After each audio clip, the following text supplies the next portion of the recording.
Tinggal dihilangkan saja. Bagaimana caranya?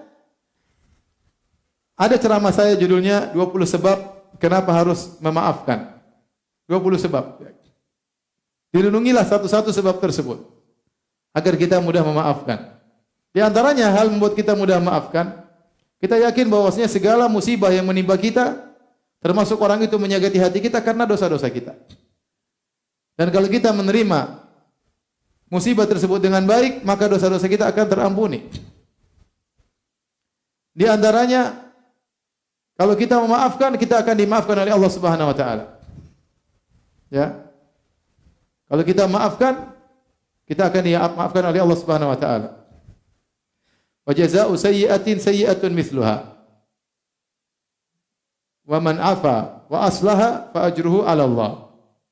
Innahu la yuhibbudz zalimin. Allah memberikan 3 pilihan. Pertama, kita membalas, boleh. Balas keburukan dengan keburukan boleh, tidak haram dalam Islam. Dia pukul kita, kita pukul dia boleh. Dia bilang kita mohon maaf, anjing, kita bilang kamu anjing, boleh, tak mengapa. Tapi jangan bilang anjing rabies, dosa.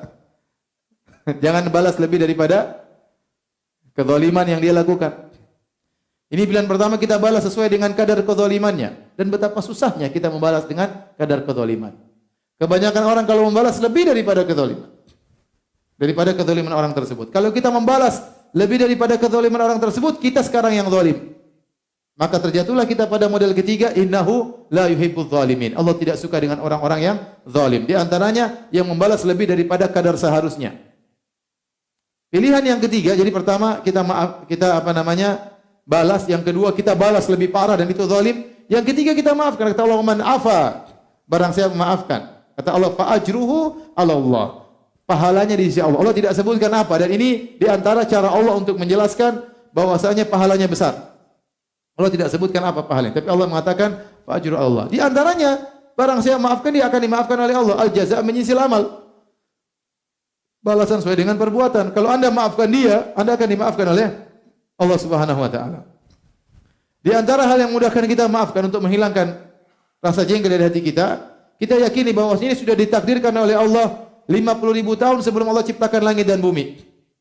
Ya sudah, Anda enggak bisa menghindar, ini sudah dicatat oleh Allah Subhanahu wa taala, ya, di Lauhil Mahfuz 50.000 tahun sebelum Allah menciptakan langit dan bumi. Jadi buat apa kita marah-marah wong sudah dicatat, mau diapain? Tidak bisa menghindar. Dia maki kita, dia menghina kita, dia merendahkan kita, sudah tercatat. Kita tidak bisa rubah. Ya sudah, kalau sudah tercatat mau apa lagi? Sudah, sabar. Sabar ya. Ya. Dan masih ada yang lainnya. Itu baru 3 ya, masih ada 17 yang lain. Silakan dengar di pengajian ya. Dengan demikian kita akan mudah maafkan. Tapi di antara hal yang buat orang mudah maafkan, di antaranya selain tadi, kalau kita mudah maafkan, kita hidup tenang. Kita hidup tentram. Ada orang bikin kita jengkel, jangan kita urusin. Kata Syekh Sa'di, kita hanya, dan ini juga diambil dari Ibnu Taimiyah, kita hanya mendapatkan kemudaratan dari orang tersebut sejauh mana kita ngurusi dia. Kalau kita cuekin dia, kita nggak dapat kemudaratan. Semakin kita ngurusi dia, dia ngomong apa sih? Ikuti beritanya, kita semakin menderita. Oleh karenanya, kita maafkan, kita hidup tenang, tidur enak. Ya. Biasakan dada kita ini lapang. Ada orang badannya besar tapi dadanya sempit. Sedikit-sedikit marah, sedikit-sedikit ngamuk. Saya pernah ketemu kawan saya, dia marah sama kawan saya yang lainnya. Dia bilang, waktu dia marah, dia bilang, semoga Allah sempitkan orang itu dalam kuburan. Padahal orangnya belum mati. Sudah didoakan, semoga disempitkan dalam kuburan. Orang seperti ini hidupnya menderita. Begitu dia pulang, dia ingat kejengkelannya, susah hidupnya. Dia susah bercengkerama, canda tawa dengan istrinya. Kenapa dia jengkel? Dia ingat sama kawannya tersebut. Hidupnya jadi tidak tentram. Terkadang kemarahannya dia lampiaskan kepada istri dan anak-anaknya. Sebelum tidur dia murajaah, ingat-ingat kejengkelannya. Ngapain? Mending kita nggak usah ingat, tidur pulas, enak. Baca Quran enak. Ada orang datang kepada saya, Ustaz, ini ada yang ngomongin antum. Ini demi orang bilang kepada saya, Ustaz, ada orang ngomongin antum dalam ceramah. Saya tidak mau dengar. Saya hapus. Apa susahnya?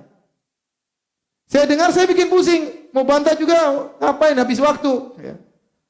Bantah pun belum tentu dia dengar. Bantah pun dia semakin menjadi-jadi. Ya sudah biarin aja. Saya datang, saya delete. Assalamualaikum. Saya lagi happy, ente jangan ganggu ana dengan hal-hal ini. Paham? Sudah. Semoga dia dapat hidayah. Semoga Allah mengurangi dosa-dosa saya dengan caci makian dia. Selesai. Terus mau hidup dengan mikir terus, ini kurang ajar orang ini.